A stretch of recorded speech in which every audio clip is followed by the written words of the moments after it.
खजाने की खोज।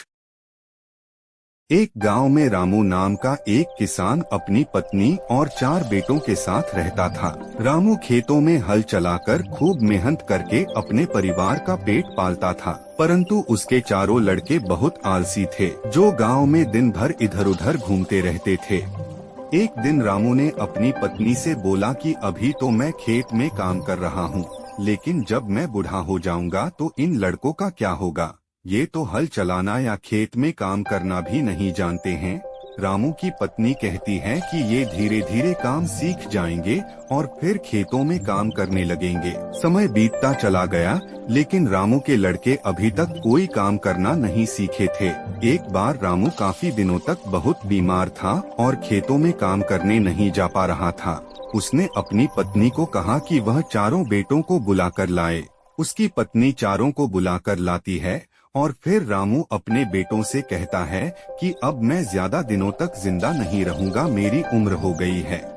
रामू को चिंता थी कि उसके जाने के बाद उसके बेटों का क्या होगा, इसलिए उसने अपने चारों बेटों से कहा कि मैंने अपने जीवन भर में जो कुछ भी कमाया है वह खजाना मैंने खेतों के नीचे दबा कर रखा है।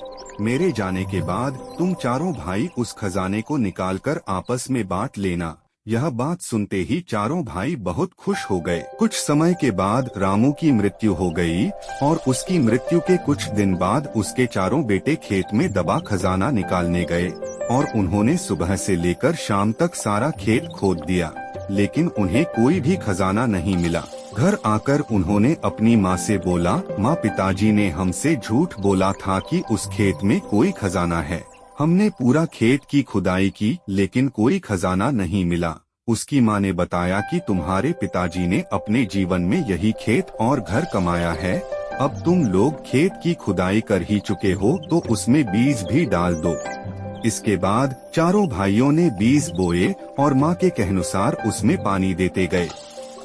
कुछ समय बाद फसल पककर तैयार हो गई, जिसको बेचकर सभी को बहुत मुनाफा हुआ, जिसे लेकर वह अपनी माँ के पास पहुँचे। माँ ने कहा कि तुम्हारी मेहनत ही असली खजाना है, यही तुम्हारे पिताजी तुमको समझाना चाहते थे। कहानी से सीख, हमें आलस्य को त्याग कर कठिन परिश्रम करना चाहिए, क्योंकि मेहनत ही इंसान की सबसे बड़ी दौलत है। धन्यवाद।